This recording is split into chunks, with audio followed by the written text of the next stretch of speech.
A government shutdown deadline is 3 days away. Sound familiar? And lawmakers have yet to unveil their plan to avert it. However, House Speaker Mike Johnson said today he expects the details to be made public tonight.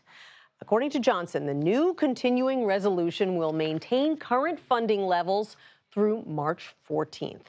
Federal agencies are currently on track to run out of money at midnight on Friday. Our reporter panel joins me now to get into all of this and more. Daniella Diaz is a congressional reporter for Politico, and Paul Kane is a senior congressional correspondent for The Washington Post. Good to see both of you there. Daniella, I'll start with you. What do we know about this new measure that we have yet to see, and are we, in fact, going to see it tonight as promised? Nancy, we're getting minute-by-minute updates here on Capitol Hill. I actually just spoke to Majority Leader Steve Scalise, who told me Democrats actually have the CR text right now, but it's not public, and they're unclear when they would proceed with actually moving this legislation across the House floor, getting it to the Senate, and trying to prevent a shutdown on Friday. Lots of questions up in the air about what this text will look like. Of course, lawmakers can't vote on a bill unless they see what it looks like.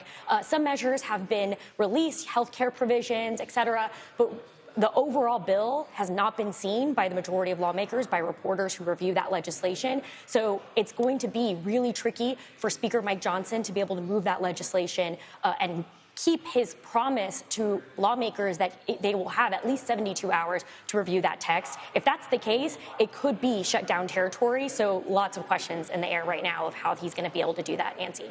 That's really interesting. Paul, we have been through this so many times before, although in recent years, a shutdown has ended up being averted every single time, even if it's in the nick of time. So what are you expecting this time? Yeah, not a whole lot has changed since you last roamed these halls up here with us. It just gets bleaker and a little bit more bleak. Listen, the issue is not keeping the government open. That would simply be a one-page bill if that's what they want to do. It's all the other things that they're tacking on to the bill. There's money for farmers who've been dealing with the drought. There's $100 billion to deal with natural disasters such as the hurricanes that ravaged western North Carolina, eastern Tennessee, some of Georgia. There's money to create a land transfer so that Washington, D.C. can take over the land that used to be RFK Stadium and potentially lure back the Washington football team, which now plays about 10 miles outside of D.C. in Maryland. It's all of this other stuff that's getting loaded into the bill that has everybody worked up. And that's what they're waiting to see. What's actually in this bill? Speaker Johnson pledged, we're not going to have a Christmas tree. We're not going to have a lot of ornaments attached to this stuff. Well, they got a Christmas tree.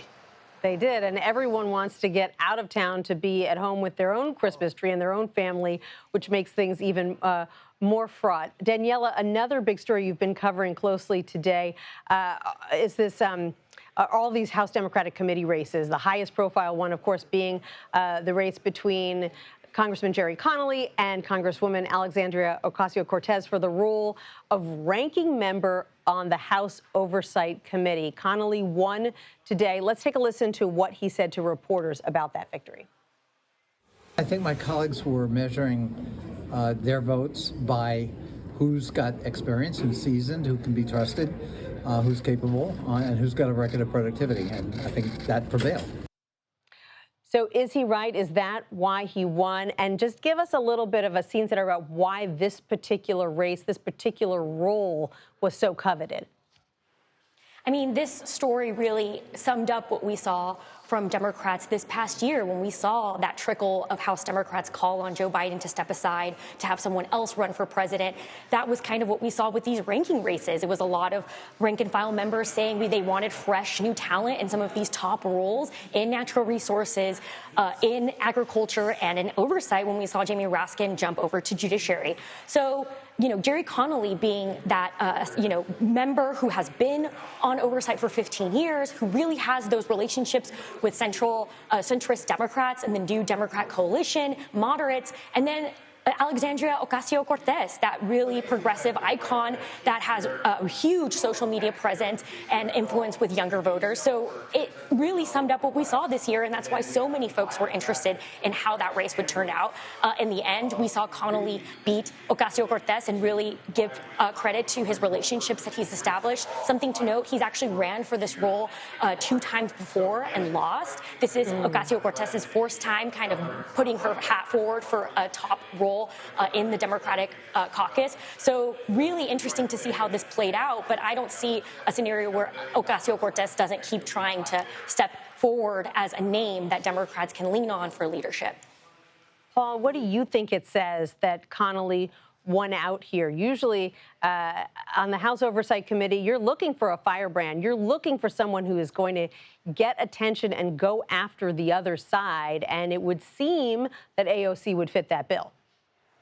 Yes, it would, Nancy. But sort of what happened here is, as Daniella is saying, you essentially have 4 new top committee folks. And in 2 of those instances, with Jamie Raskin jumping way up the dais on judiciary, and Angie Craig doing that at the Agriculture Committee, the Democrats went with newer, younger, fresher faces. On the other side, they took 2 seasoned veterans, kind of splitting the difference between that generational fight. So Connolly knows the federal workforce inside out. And between Project 2025 and other just statements and what Elon Musk is doing with government efficiency, the federal workforce is in the crosshairs, and Connolly is able to make this argument as the representative from neighboring Fairfax here. He has 100,000 or so federal workers in his district, and I think that was part of his pitch. I know this material. I will fight back harder than you can imagine. And I think he also clearly had to make a pitch that said, I'm actually healthy. The cancer is in a little bit of retreat, and that he can do the job. Whereas some of the other elder statesmen on these committees were clearly in physical decline. That is really interesting. I want to ask you, Paul, about the other story that seems to have captivated everyone on Capitol Hill. Senate Majority Leader Chuck Schumer says he's now working to pass new legislation related to the mysterious drone sightings. Let's listen to how he explained his measure today. Our legislation will explicitly authorize state and local authorities to conduct drone detection and help them better coordinate with federal law enforcement. The worst part is that right now, local officials have very little in terms of resources and oversight authority to do anything about these incidents. And I will join Senator Peters to try and fix that. So what does this new measure do? And will it get lawmakers any closer to understanding what's really going on in the skies above New Jersey? If you believe the FBI and Homeland Security officials and others, it's not some new phenomenon. But obviously this has, captured the attention of a lot of lawmakers, including people who are government officials. Senator Andy Kim of New Jersey has seen some of these drones.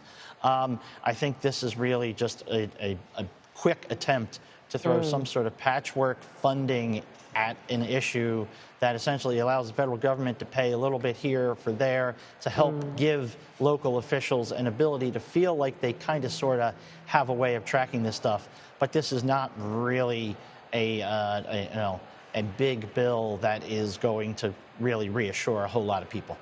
Right, a situation that has mystified Capitol Hill just as it has mystified the rest of the country. Paul Kane, Daniella Diaz, thank you both so much. I appreciate it.